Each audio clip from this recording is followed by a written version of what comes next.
Salutations peuple de YouTube. Aujourd'hui je vais regarder avec vous l'oracle de Brigitte Bardot de Caroline Eskenazi, Celle et François Bagnaud aux éditions Good Mood Dealer. Donc c'est une filiale de chez Exergue. C'est un oracle que j'ai acheté, je crois, sur Amazon. Je l'avais vu plein de fois en magasin et je l'avais jamais acheté. Et puis en un coup, il me le fallait absolument et du coup, je l'ai commandé sur Amazon. Ici, je suis chez moi. Je suis dans la chambre d'amis. Et pour le moment, on a une cage dans laquelle je suis. Parce que je suis, je sais pas comment on dit, du coup, garde-lapin. Pour Louloute, je vais vous la montrer. Voilà la petite bébête. Donc Louloute, c'est le lapin d'une de mes meilleures amies, Astrid Kaiserman, qui est la chanteuse, clavériste et leader du groupe Inhuman. C'est un groupe de métal pour lequel on a déjà fait pas mal de clips, mon mari et moi. Ils sont en tournée à travers toute l'Europe pour le moment, enfin au moment où je filme cette vidéo, ils sont en tournée. Évidemment, je ne vais publier cette vidéo que après qu'elle soit revenue, pour des raisons de sécurité. C'est moi qui garde son lapin, qui garde Louloute pendant qu'elle parcourt l'Europe avec son groupe. Et donc, évidemment, je tiens compagnie à Louloute le plus possible. Et donc, je me suis dit que j'allais filmer une petite vidéo avec elle. Louloute, c'est un lapin bélier. Donc, c'est les lapins qui ont les oreilles qui retombent de chaque côté de la tête. Et non pas les oreilles dressées, comme c'est le cas la plupart du temps chez les lapins. C'est un petit lapin que Astrid a adopté en refuge suite à une histoire à laquelle j'étais liée. Donc en fait, en tant que... Enfin donc vous savez peut-être pas si c'est la première vidéo que vous regardez, mais je fais un travail bénévole à la Ligue de protection de la faune sauvage, enfin la Ligue de protection des oiseaux et le centre de soins pour la faune sauvage. Et je prends les appels des gens en soirée. Et dans ce cadre, il y a un monsieur qui m'avait téléphoné parce qu'il avait trouvé un lapin abandonné dans la rue. Et donc, c'est chez moi qu'il a atterri pour une soirée. Après, je l'ai transféré à la Ligue. Aujourd'hui, on ne s'occupe plus des animaux domestiques, mais à l'époque, on s'en occupait quand même aussi. J'avais partagé des photos de ce petit lapin qui cherchait une famille à l'époque.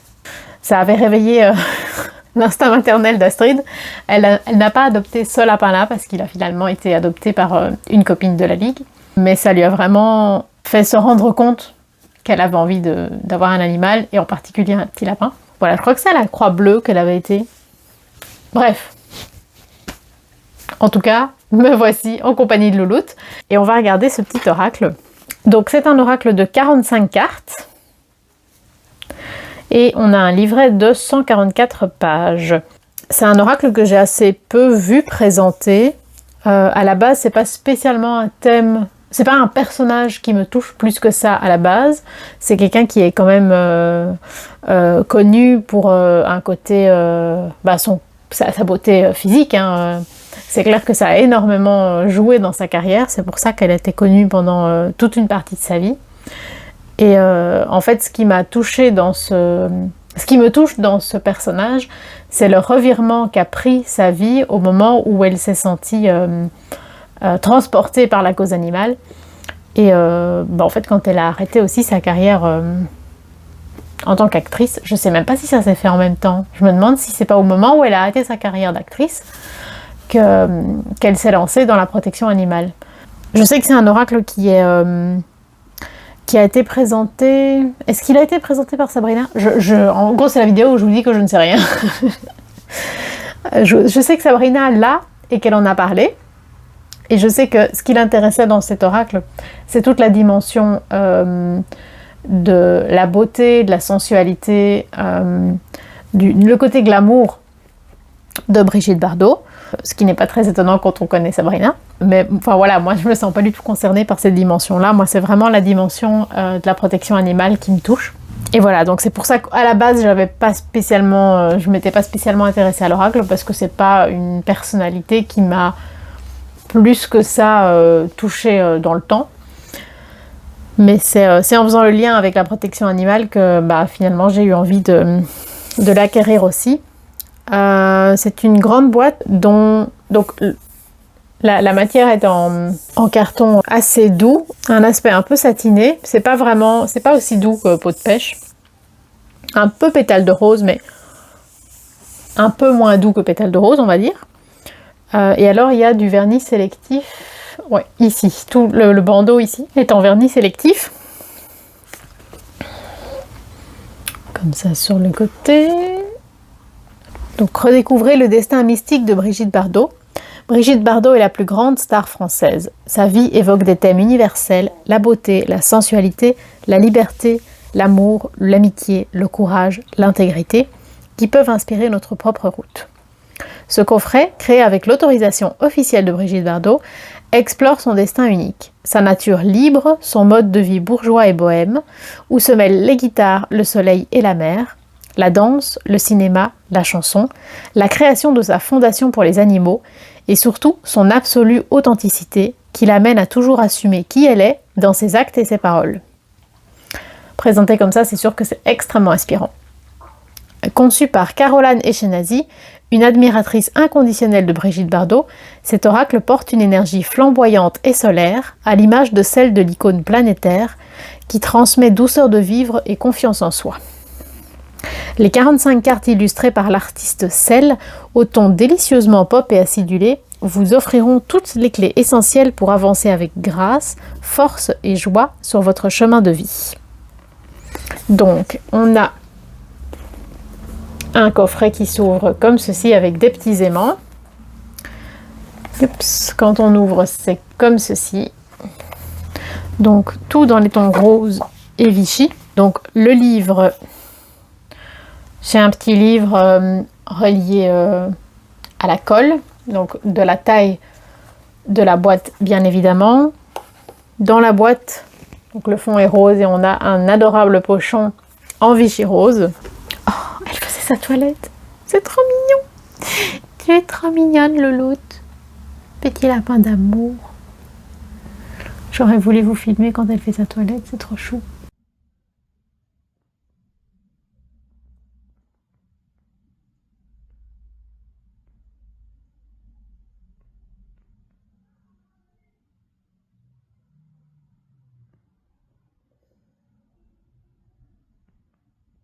L'oracle, je l'ai pas encore tiré, je l'ai déjà regardé quelques fois. Donc, c'est entre une découverte et... Enfin, clairement, c'est pas moi qui vais vous apprendre tous les secrets de l'oracle. Oh oui, mon cœur, tu viens faire des bisous? Oh, c'est un lapin bisou. C'est un petit lapin bisou. Oh, petite boule. Je sais plus ce que je disais maintenant, c'est pas grave. Ça devait pas être très intéressant. Donc dans le livret est en couleur. L'oracle date de 2024.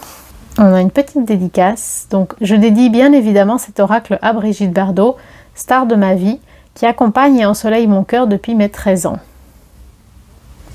Donc un petit sommaire. On a une petite citation de Woody Allen.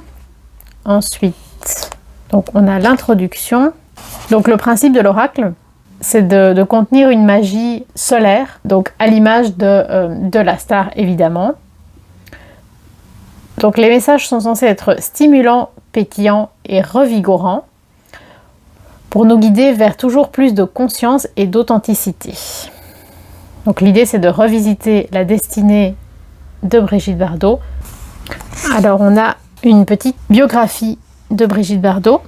Enfin, une petite biographie, non, c'est assez long en fait. On a 12 pages donc, qui est en même temps une biographie et un peu une exploration des différents domaines propres à Brigitte Bardot et donc qui sont développés dans l'oracle. Ensuite, on a un chapitre qui s'appelle Brigitte Bardot et moi. Donc, c'est le lien que la créatrice tisse avec Brigitte Bardot en quelques pages. Ensuite, elle explique le contexte de la création de l'oracle. Et ensuite, on se penche sur l'utilisation de l'oracle. Donc, la créatrice nous conseille de favoriser les questions dont on est le sujet principal. Quelque chose qu'on retrouve souvent hein, dans la cartomancie, de pas poser des questions pour quelqu'un d'autre. Et donc l'oracle peut être utilisé pour tous les domaines, donc personnel, professionnel, sentimental, familial, relationnel, spirituel, financier, etc. Donc on nous invite à prendre note de nos tirages dans un beau carnet. Donc elle décrit la structure des cartes et ensuite elle propose 3 manières de se servir des cartes. Donc premièrement, développer son intuition, favoriser son développement personnel et pratiquer la divination. Donc c'est vraiment un oracle qui va dans plein de domaines différents. Oh, elle est trop mignonne. Je vais vous la montrer. Elle fait dodo. Petite louloute d'amour. Vous voyez, elle fait dodo. En fait, elle se couche sur le côté quand elle est paisible. Elle se couche sur le côté, en dessous de ce tabouret. Comme ça, elle a un petit toit pour se protéger. Petit bébé d'amour. Vous n'êtes pas droit du tout. Alors ensuite, on nous propose un rituel de connexion aux cartes avec plusieurs exercices. Un premier exercice inspirant. Donc elle propose de regarder les cartes, de sélectionner celles qu'on aime le plus, celles qu'on aime le moins, et de regarder dans le livret en quoi ces éléments peuvent être liés à notre situation actuelle. Et elle propose d'autres questions qu'on peut se poser par rapport à ces 2 cartes qu'on a choisies de manière consciente. C'est un petit exercice qui est proposé aussi dans le tarot Once Upon a Time. Au moment où je l'ai vu proposé dans le livret, je me suis dit wow, c'est un peu bête de faire ça. Et en fait, l'exercice est très très intéressant. Surtout, pas juste tirer les cartes, mais aussi essayer d'un peu creuser, se poser des questions sur qu'est-ce qui nous plaît vraiment.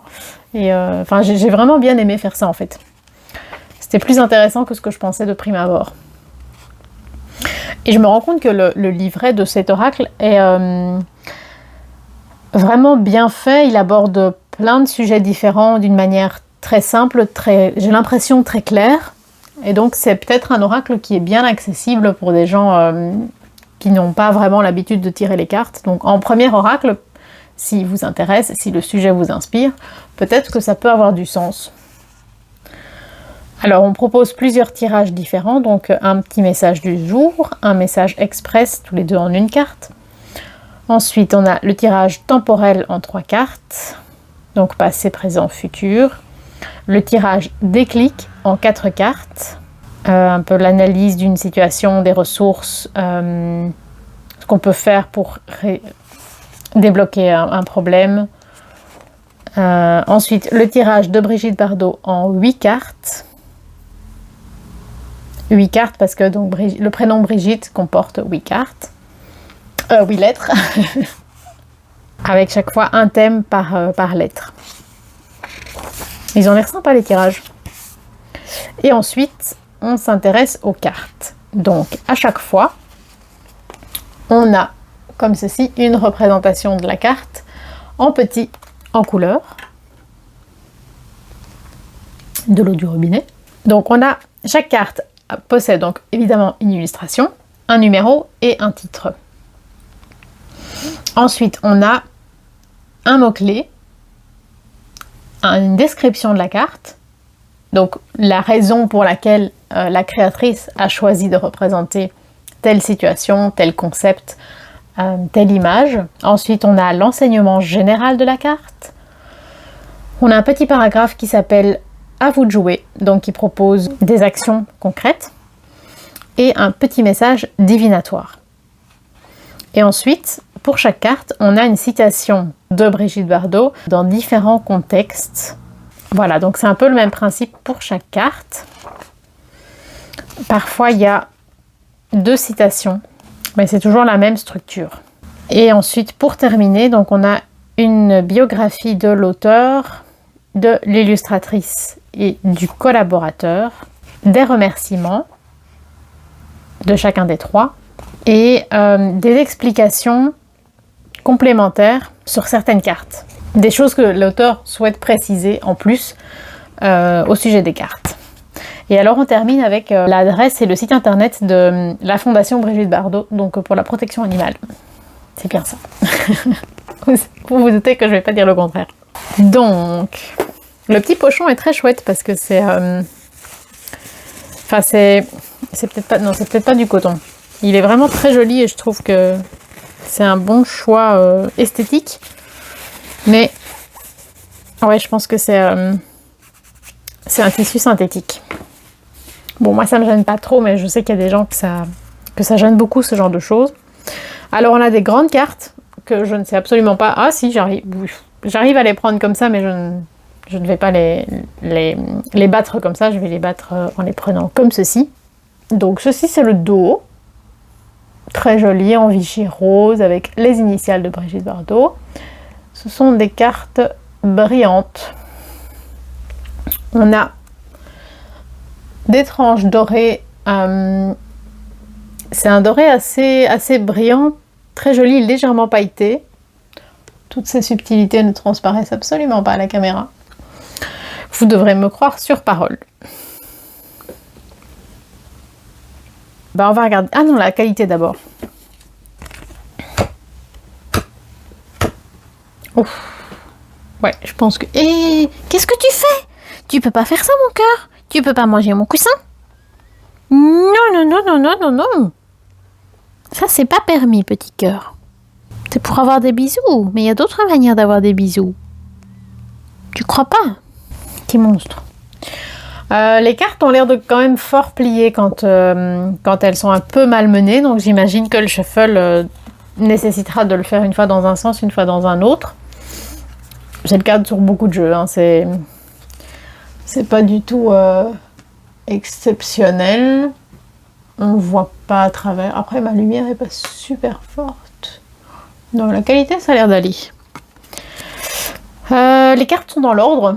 J'aime pas trop les présentations où les cartes sont dans l'ordre. Finalement, je trouve ça plus chouette d'avoir un peu les cartes comme elles viennent. Mais bon, j'ai jamais employé le jeu, donc je vais pas faire semblant. Voilà, mais on va regarder toutes les cartes. Alors, en premier, on a la jeune fille de bonne famille, que je trouve très jolie. Donc, évidemment, elle est en position la position des pieds rappelle la danse classique. J'aime beaucoup sa tenue, mais enfin oui, tout rappelle la danse classique et c'est pour ça que je trouve ça très joli. En deux, nous avons la maison de Louveciennes. Je crois que c'est comme ça que ça se prononce, mais je vous avoue, je connais pas du tout le domaine de Brigitte Bardot, donc peut-être que c'est évident pour les gens qui connaissent, mais moi je connais pas. De nouveau, j'aime beaucoup la manière dont les pieds ont été dessinés, hein, avec le beau coup de pied typique de la danseuse. Et on voit... je crois que c'est vraiment l'idée d'évoquer l'enfance, ou peut-être la jeune adolescente, mais vraiment une jeune personne. Et dans les livres qui sont au sol, on a les petites filles modèles, on a les contes du chat perché, on a Histoire comme ça, et Maître Lapi. Voilà, c'est ce que j'arrive à lire. Alors, en 3, nous avons la danse classique, en 5e position. Évidemment, ça me parle énormément. Bah, ça explique hein, qu'elle ait autant de prestance, autant d'élégance. C'est souvent lié.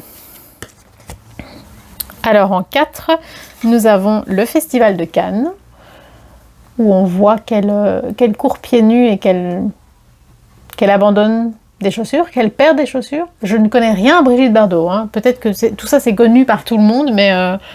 bah voilà, je vais vraiment apprendre des choses avec l'oracle. Donc voilà, peut-être qu'elle est super connue pour avoir enlevé ses chaussures au Festival de Cannes, mais j'en sais rien. Si c'est le cas, je trouve ça super cool.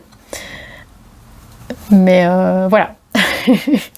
La liberté, avec, je crois que c'est l'idée qu'elle brise son bracelet et qu'il y a toutes des perles qui s'échappent. Le mambo. De nouveau, je n'y connais absolument rien en mambo. Mais genre, rien du tout, je ne sais même pas à quoi ça ressemble. Les ballerines.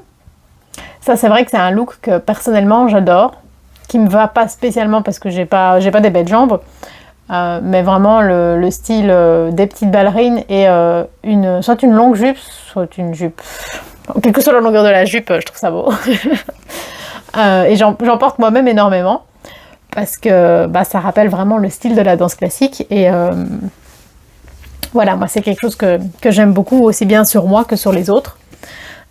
Et je ne supporte absolument pas les talons, donc Les ballerines, ça me sauve la vie quand il faut être élégante.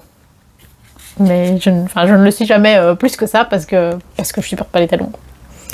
Vous en foutez de ma vie. Hein. En 8e, nous avons le style unique. Et donc c'est l'illustration qui a été reprise sur la boîte. Dans la campagne, pieds nus, avec un beau clocher en fond. C'est très joli. Très champêtre. En 9, le plateau de tournage.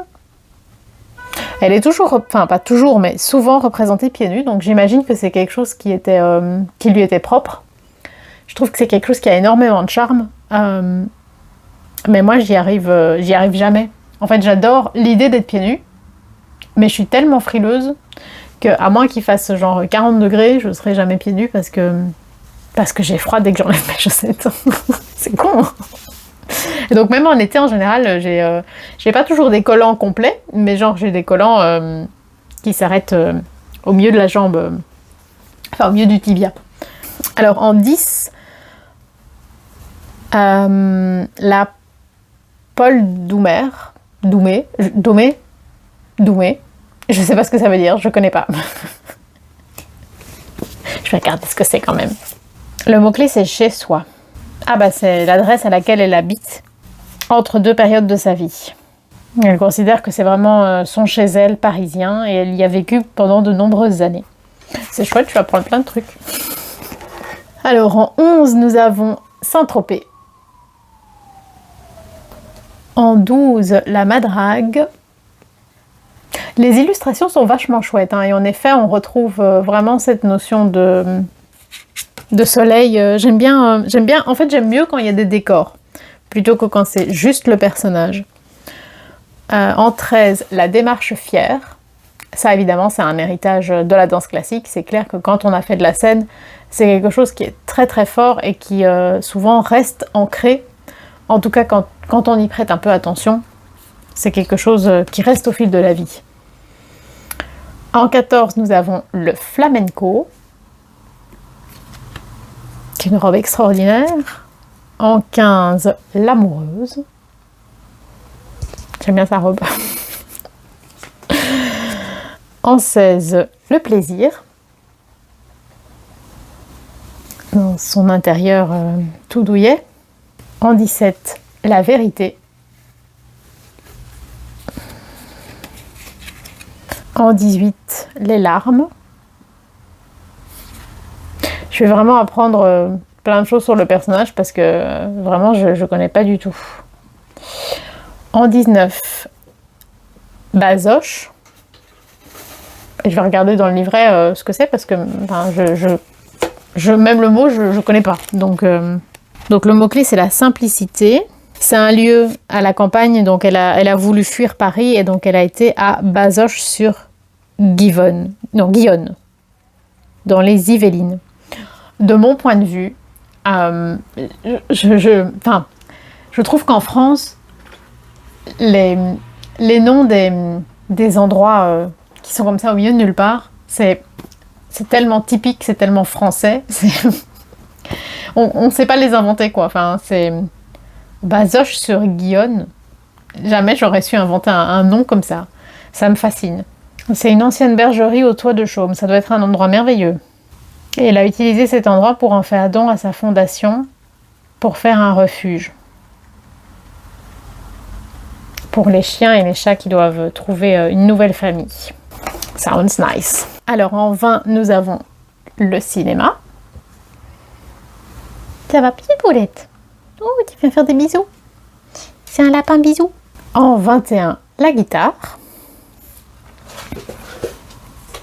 En 22, la chanson. C'est vrai qu'elle est connue aussi bien pour les films que pour les chansons finalement. En 23, le mépris.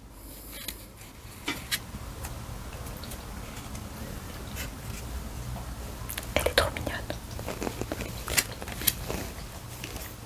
Je vais essayer de vous la montrer quand elle boit.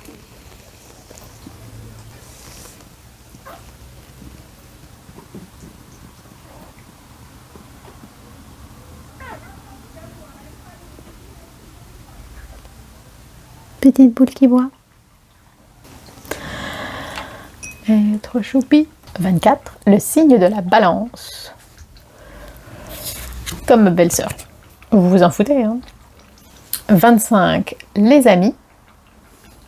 Très jolie couleur, très jolie lumière sur cette carte. 26, la fête. 27, les pieds nus. Donc, il y a même une carte pour parler de ce comportement très sympa.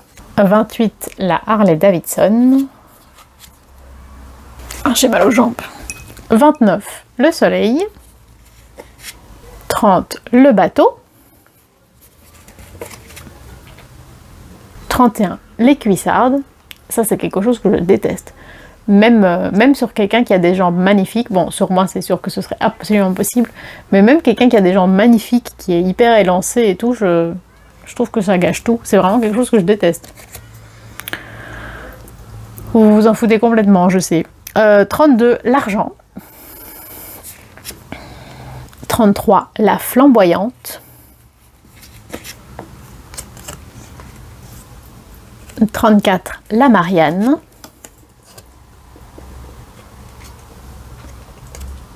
35, les paparazzis, qui peuvent véritablement rendre la vie terrible pour les célébrités. Très jolie tenue. 36, le dernier plan. Je trouve que tout est magnifique dans cette illustration. La pose, le fait qu'elle soit avec une colombe, la coiffure, la robe, enfin, parfait. 37, les animaux.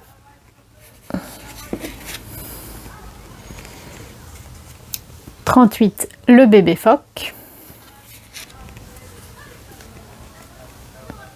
39, la Fondation Brigitte Bardot. 40, le miroir. Je trouve qu'elle a énormément de charme en vieilli d'une manière naturelle, normale. Quelque part, c'est un peu un modèle en fait de quelqu'un. Elle a l'air sereine en fait. Enfin, peut-être que je me trompe complètement parce que je connais pas du tout, mais elle me donne l'impression d'être très sereine par rapport à son vieillissement, qu'elle l'a abordé d'une manière saine. Et c'est un peu un exemple en fait à ce niveau-là. J'aimerais bien voir ce qu'ils disent dans le livret par rapport à tout ça. 41, la solitude.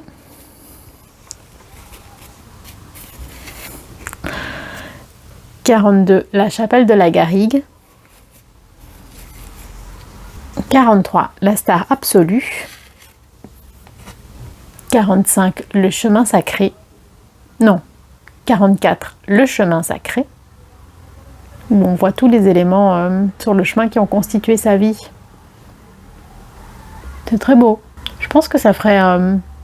c'est quelque chose d'inspirant pour tout le monde en fait, de se dire tiens, si on devait représenter ma vie telle qu'elle est à ce moment-ci, quelles sont les étapes qui me représenteraient en 5-6 points comme ça, comme on a fait sur cette illustration. Et dernière carte, la 45, les initiales BB. Voilà, alors ce que je vous propose, c'est, comme d'hab, de tirer une carte et de voir ce que raconte le livret. Je vais le lire avec vous. Alors, les cartes se brassent bien. Comme je vous disais, elles sont grandes, donc moi je les brasse dans l'autre sens. C'est pas ce que je préfère, mais c'est pas dérangeant. Elles n'accrochent pas entre elles. Elles font pas de bruit particulier. Je vais essayer le shuffle. C'est pas évident parce que comme les cartes sont grandes, faut arriver à... Ah, le shuffle est pas facile. Sur le coin, ça va. Tu viens voir ce qui se passe, le lot. Ah, c'est bizarre ce que je fais, hein. La première fois que je fais le shuffle avec un jeu, je le fais 3 fois. Donc je brasse, je fais le shuffle, je rebrasse, je fais le shuffle, je rebrasse, je fais le shuffle, je brasse. Et puis je prends une carte. J'aime bien mélanger mes jeux. Et après, une fois que j'ai déjà mélangé le jeu, je fais au moins une fois le shuffle entre 2 brassages Et après avoir fait le shuffle, je fais minimum 3 brassages avant d'accepter par exemple une carte qui va tomber spontanément. C'est très codifié chez moi. Ouais, vous voyez, ça c'est un bon exemple. Chez moi, c'est très codifié. Je ne veux pas prendre une carte qui tombe si je ne suis pas au bon moment. Mais jamais je vais dire oh, quelqu'un tire pas bien les cartes parce qu'il ne fait pas comme moi. Enfin, non, c'est mon truc à moi. Les cartes ne s'abîment pas avec le shuffle. En tout cas, pas avec la manière dont je le fais. Donc, c'est pas du tout un problème. Bah, et comme elles sont grandes, je pense pas qu'il y a moyen de le faire autrement. Oui, si on veut les étaler, ça se fait assez bien, il n'y a pas de souci. Et donc, on va prendre une carte. Et nous avons le Mambo, carte numéro 6. Donc, le mot-clé, c'est le déchaînement. Donc, descriptif. En 1956, Brigitte est une jeune vedette qui a déjà plusieurs rôles à son actif. Mais aucun n'a réellement fait décoller sa carrière. Roger Vadim, son mari, lui écrit alors sur mesure le personnage de Juliette dans son premier film de réalisateur, Et Dieu créa la femme. Il y insère une séquence où Juliette se livre à un mambo endiablé dans un bar tropézien. Cette scène, il l'a imaginée en voyant Brigitte danser, tel un félin déchaîné et sensuel, dans une boîte cannoise, quelque temps auparavant. La séquence, enfiévrée, charnelle, hypnotique, ne sera pas pour rien dans le succès phénoménal du film. Bah voilà, j'apprends plein de trucs. Peut-être que j'aurais envie de regarder ces films au final. L'enseignement général de la carte. Cette lame est une invitation puissante, brute, à la libération et au déchaînement de l'animal fauve porté en soi. Plus de retenue, plus de barrage, plus de frein. Il est temps de laisser son âme danser un mambo débridé et de lui offrir ce à quoi elle aspire. Cet acte libératoire a pour but de révéler l'essence de qui l'on est vraiment. Car c'est en s'autorisant à être pleinement soi, sans corset, sans contrainte, sans peur, que l'on incite les autres à faire de même et que l'on contribue ainsi à rendre le monde plus authentique. Ensuite, donc, on a un petit paragraphe à vous de jouer. Demandez-vous, qu'est-ce que j'ai envie d'exprimer de plus profond, de plus viscéral ? Qu'est-ce que j'ai besoin de faire jaillir de moi ? Et une fois que vous avez défini votre mambo, allez-y. Rien ne doit vous museler. Fichez-vous des convenances et du qu'en dira-t-on. Ouvrez les vannes en grand, oubliez tous les complexes, brisez tous les tabous, et ne gardez en tête que le mot d'ordre de Juliette, lâche-toi. Je suis on ne peut plus d'accord. C'est clair que la pression sociale et ce que les gens vont dire, c'est vraiment... ça me parle de ne pas s'en soucier, clairement. Par contre, j'aimerais quand même préciser que se lâcher, faire ce qu'on a envie, oui, évidemment, mais en gardant toujours à l'esprit que la liberté des uns... C'est quoi la phrase ? La liberté des uns s'arrête où commence celle des autres ?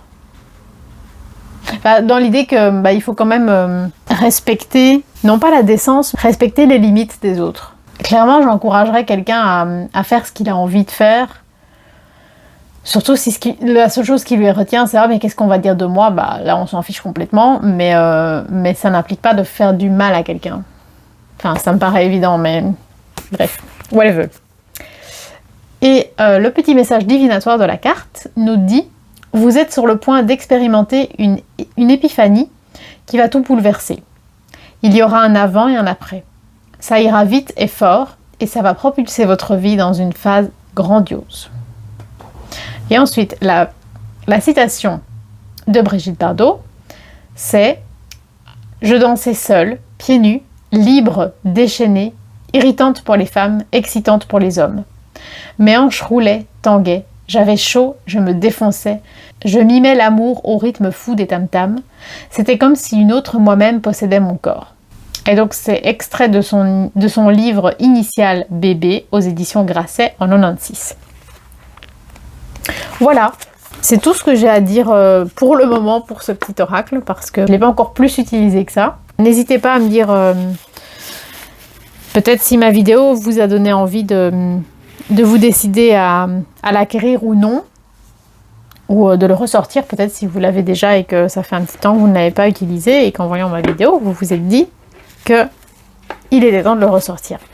Moi, j'aime beaucoup le fait qu'on mentionne plein de choses de sa vie, hein, d'historique. Ça a l'air très intéressant. Évidemment, la dimension, tout ce qui est attrait à la danse classique et tout ce qui a trait aux animaux, forcément, ce sont des choses qui me parlent énormément.